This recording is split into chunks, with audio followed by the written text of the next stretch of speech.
Chers frères et sœurs, bonjour.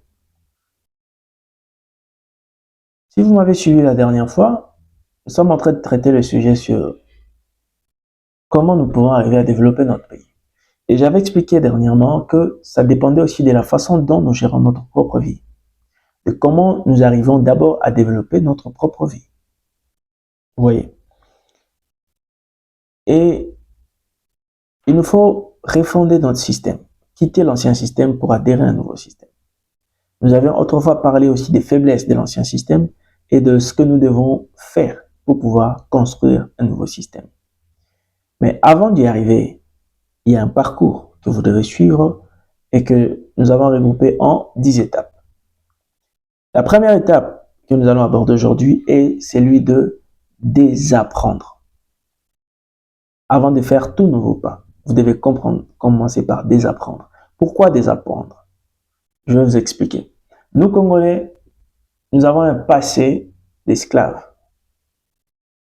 Bien avant ça, nous étions un peuple glorieux. Mais le problème va du fait que nous avons un passé d'esclaves qui est suivi d'un passé des colonisés, qui après est suivi d'un passé des dictés, c'est-à-dire sous la dictature de la Deuxième République. Et puis après,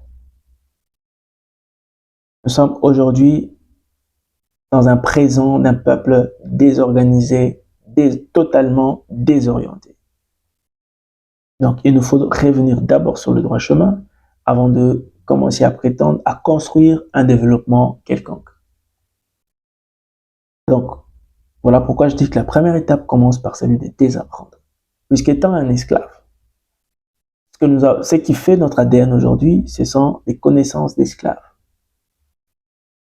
Nos arrière-grands-parents ont réfléchi longtemps comme étant des esclaves, qui ont donné naissance à des enfants d'esclaves, qui ont développé les mentalités des enfants d'esclaves, qui ont donné naissance à des enfants de colonisés, qui ont développé les mentalités des peuples colonisés. Nous avons quitté le peuple colonisé pour développer la mentalité d'un peuple indépendant précoce. Et aujourd'hui, le pouvoir, nous avons un problème dans la gestion du pouvoir, dans la gestion de l'indépendance. Et nous sommes un peuple désorganisé. Peut-être je n'aurai pas assez de temps d'expliquer. Autrefois, vous étiez libre. Vous vous réveillez le matin, vous planifiez votre vie, vous planifiez votre société, vous l'organisez. Mais aujourd'hui, quand vous êtes esclave, vous vous levez le matin, la première question que vous vous posez, c'est combien de kilos de coton je vais devoir arracher aujourd'hui. Donc les esclaves ne réfléchissaient qu'à ça, et leur ambition de la journée, c'était le plat que le maître va donner le soir. Quand on est colonisé, dans votre tête, vous savez qu'il y a des coins de votre ville que vous ne pouvez pas visiter parce que vous êtes interdit d'aller à la Gombe ou dans quel autre coin. Il y a des places dans des salles, dans des conférences que vous ne devrez pas occuper. Ce qui fait que les enfants qui naissent sous la colonisation sont nés avec la mentalité où ils doivent réfléchir où s'asseoir ou ne pas s'asseoir. Donc il y a déjà une limitation en termes de liberté. Et lorsque vous avez l'indépendance précocement, vous pensez, ça devient le seul objectif de votre vie, être indépendant. Et le jour où on vous accorde cette indépendance, vous ne savez pas quoi en faire. Et aujourd'hui, on tombe dans ce problème où tout ce qui occupe le peuple, c'est la classe politique, tout comme scientifique, sociale, c'est les prochaines élections. C'est cette excitation-là de pouvoir l'organiser, avoir des présidents, des ministres avec qui on a la même couleur de peau.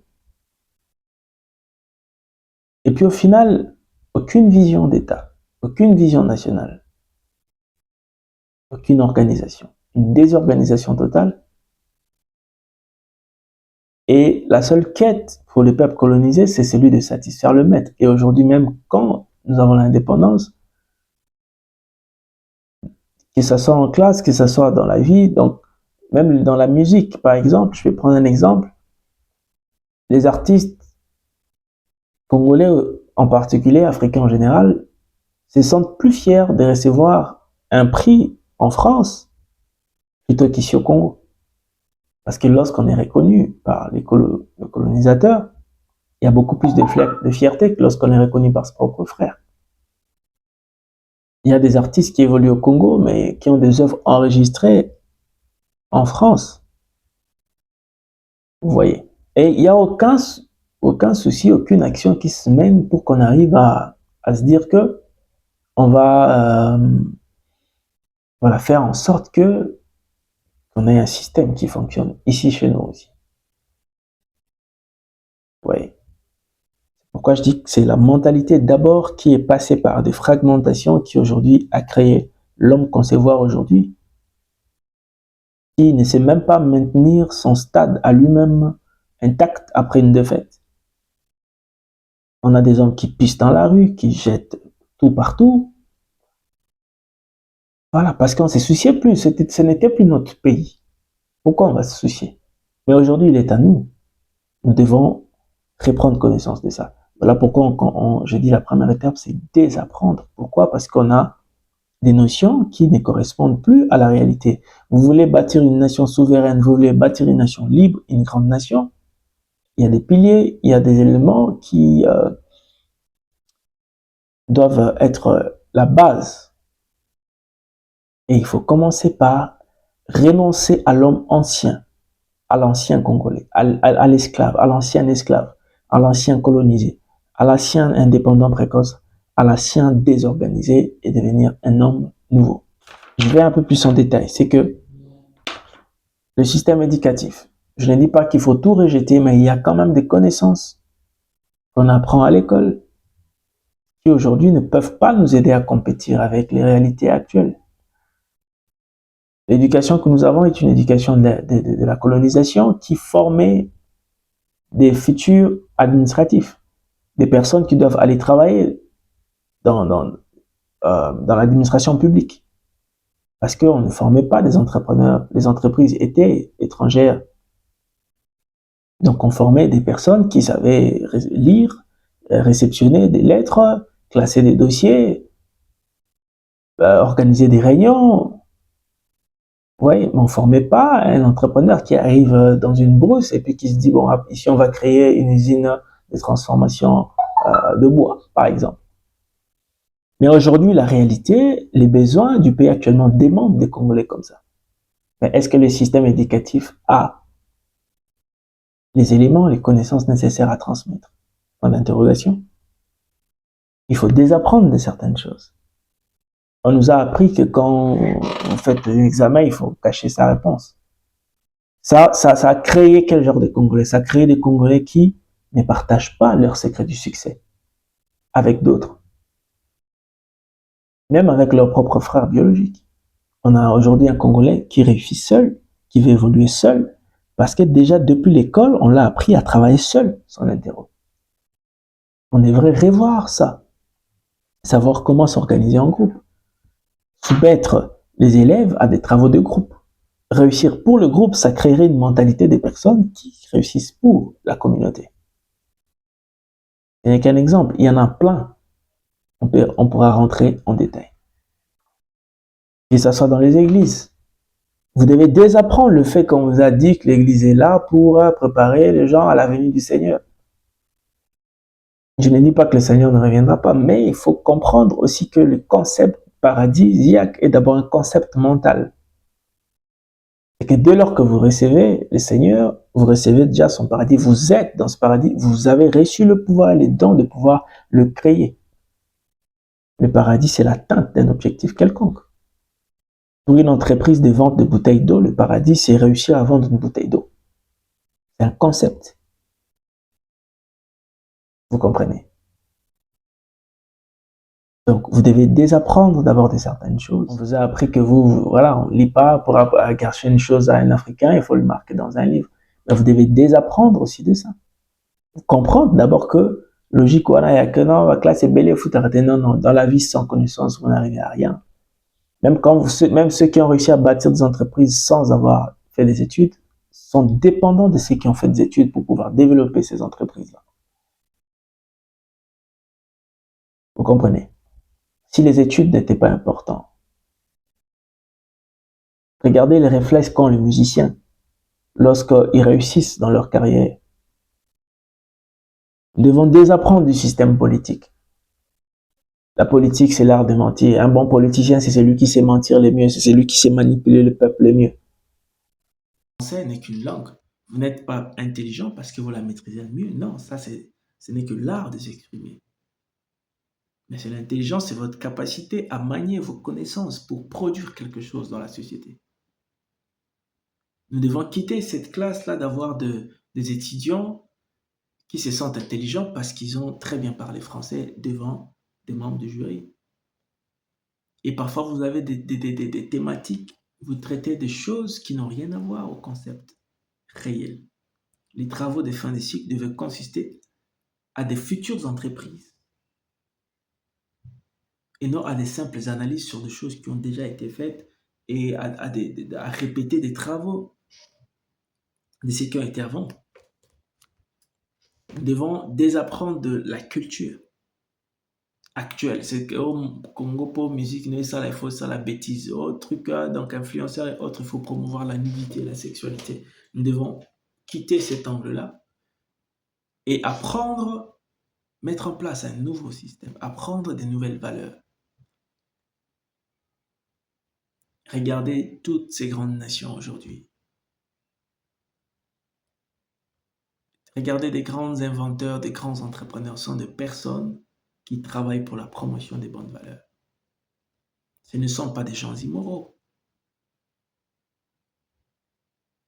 Donc, la quantité d'êtres humains dans un pays, c'est bon, mais la qualité. Aujourd'hui, le Congo est une nation peuplée, mais quelle est la qualité de l'homme congolais dans le monde aujourd'hui? Nous devons y réfléchir. La culture et art doivent contribuer. Regardez la qualité des sportifs. Voilà pourquoi aujourd'hui, vous regardez des matchs entre les pays du centre et c'est les sportifs de l'Ouest, les Sénégalais, les Maliens, autres. En termes de moralité, ils sont un peu plus au-dessus. Et ça se justifie même dans les rencontres. Vous pouvez voir, même en termes de carrière, vous allez remarquer que les footballeurs maliens, sénégalais jouent dans des clubs de top 1, top 4. Comparé par exemple aux joueurs congolais, c'est des joueurs qui sont déjà dans des championnats qui ne sont pas dans des top 5 européens. Et parfois, c'est des clubs où il faut qu'on te dise le nom 2 fois avant que tu te souviennes. Pourquoi? Parce que de le bas, regardez le standard du sportif congolais. C'est ces jeunes-là qui ne vont pas à l'école, même quand il y a les moyens. C'est ces jeunes-là qui ont un peu de chance, qui est tout le temps dans des concerts, parfois c'est l'alcool. Donc, qui sont tout le temps dans l'indiscipline, qui jouent parfois des matchs dans la rue alors que son coach, ses dirigeants ne veulent pas, qui ne sont pas prêts à relever des défis difficiles, qui choisissent la facilité, qui se plaignent des travaux durs. Mais comment on peut atteindre un haut niveau avec une mentalité pareille? Donc il faut désapprendre de tout ça. C'est séparer de cette ancienne mentalité. Nous devons désapprendre le système économique, commercial et fiscal. L'économie autrefois du Congo a été basée sur les mines parce que c'était l'intérêt. Mais ils sont partis. Aujourd'hui, le pays a autre chose. Là, c'était accessible. On travaillait sur ça. Mais aujourd'hui, il y a la pêche, il y a l'agriculture, il y a la culture, il y a les arts, il y a les sports qui peuvent contribuer au développement du pays. Mais allons-nous continuer, gouvernement après gouvernement, ministre après ministre, président après président, à répéter le même cycle? Alors pourquoi faire les élections chaque 5 ans si c'est la même mentalité, le même système, le même méthode de gestion? Il y a des gens qui disent, vous ne pouvez espérer des solutions différentes en appliquant les mêmes méthodes. Donc vous voulez des solutions différentes, il faut changer de méthode.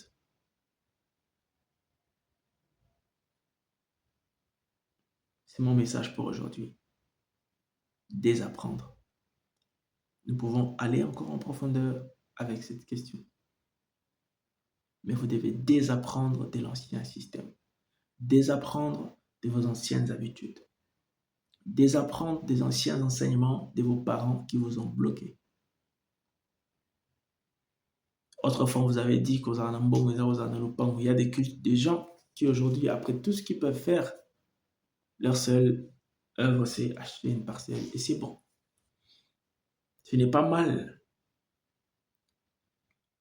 Mais observez les Libanais, observez les Indiens. Ils achètent aussi une parcelle. Mais qu'est-ce qu'ils en font? Comment on l'utilise? Savoir utiliser les passifs, utiliser tous ces actifs immobiliers pour pouvoir produire, pour pouvoir bâtir. Comment utiliser le crédit bancaire? Nous devons apprendre dans des nouvelles technologies de vie, de nouveaux systèmes pour bâtir. Et comme j'ai dit, ce n'est pas de la magie, ce n'est pas question de sorcellerie ou de prière, tout est question de la vraie volonté de changement, la vraie conversion. Décider de l'intérieur de dire à partir d'aujourd'hui, moi je deviens un homme nouveau, moi je deviens un Congolais nouveau. Juste ça. Et il faut de la patience. Comme je dis, ce n'est pas en un an, ce n'est pas en 5 ans ni en 10 ans. Et vous ne devez pas toujours chercher à jouir de votre travail, mais vous devez parfois bâtir un travail comme étant un héritage euh, dont va jouir le troisième et quatrième génération après vous. Donc nous devons être aujourd'hui les nouveaux Congolais que nous voulons, poser les fondements du développement qui sera accompli peut-être en 2300.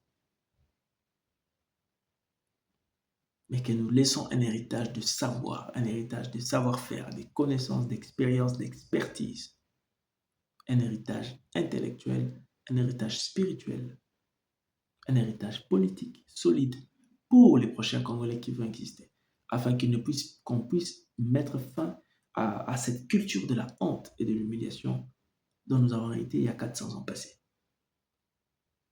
Je vous remercie.